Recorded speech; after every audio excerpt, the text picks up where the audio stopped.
Je réalise que ça fait depuis très longtemps qu'on n'a pas parlé de romance sur la chaîne, et ça tombe bien, je suis un petit rigolo et un petit original, donc je vais vous proposer quelque chose d'un petit peu différent. La première saison de l'anime vient de commencer, alors c'est le moment de vous y mettre. On va parler de Kaiju Girl Caramelize. L'histoire de base est le truc le plus cliché que vous puissiez imaginer pour une romance. Le beau gosse du lycée, celui qui est adulé par toutes les filles, tombe amoureux et s'intéresse beaucoup plus à la fille timorée dans son coin, pas franchement super jolie, et qui n'a aucune confiance en elle. Honnêtement, le scénario il casse pas trois pattes à un canard, c'est le truc le plus cliché qu'on a vu, c'est du vu et revu. Et abonnez-vous avant qu'on parle du twist, parce que c'est quelque chose. Il y a un petit piège. Et si la fille timide et qui se mêlait pas aux autres, qui restait dans son coin, elle avait pas une très bonne raison de le faire. Et si au final, c'était pas une question de vie ou de mort même. Parce que pour le coup, c'est vraiment le cas. C'est une question de vie ou de mort. Et c'est pas seulement une question de vie ou de mort pour elle, c'est une question de vie ou de mort pour toutes les personnes qui l'entourent. Puisque Akaishi est une fille qui se transforme en kaiju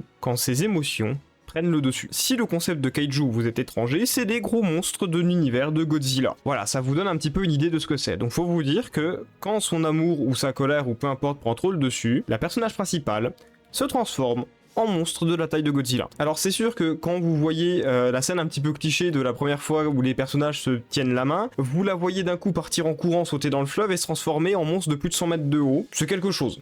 Voilà, hein, franchement, c'est quelque chose. Et je préfère vous le dire, oui, à un moment, il y a un combat de kaiju. Rien que pour ça, ça en vaut la peine. Vous avez donc un plan de base qui est la romance la plus classique et générique possible, sauf que il y a un élément dedans qui est assez incroyable pour la rendre vraiment intéressante. Mais surtout, le manga ne se contente pas de ce simple point. Ce qui m'intéresse surtout, c'est les personnages secondaires. À part le love interest qui est le prince charmant, etc., le truc le plus cliché de tous les temps, tous les potes de la personnage principale sont intéressant. Vous avez Rairi, qui est une Gyaru, qui, dès qu'elle perd son maquillage, ressemble à un gorille. Manatsu, une héritière riche qui aime beaucoup trop les kaiju, c'est une dégénérée mentale, vraiment. Et mon préféré, Daichi, un gamin de 10 ans, qui a eu une poussée de croissance fulgurante et qui fait déjà 1m90. Franchement, tous les personnages et leurs relations sont incroyablement drôles. Vous vous en doutez, l'œuvre parlera énormément de confiance en soi, d'acceptation de soi, de ses particularités physiques et l'importance de la tolérance. Le tout avec des dessins qui sont, je trouve, franchement jolis. Hein. Le trait sur les monstres est peut-être un petit peu en dessous, je trouve, mais sinon pour le reste, c'est tout bonnement magnifique.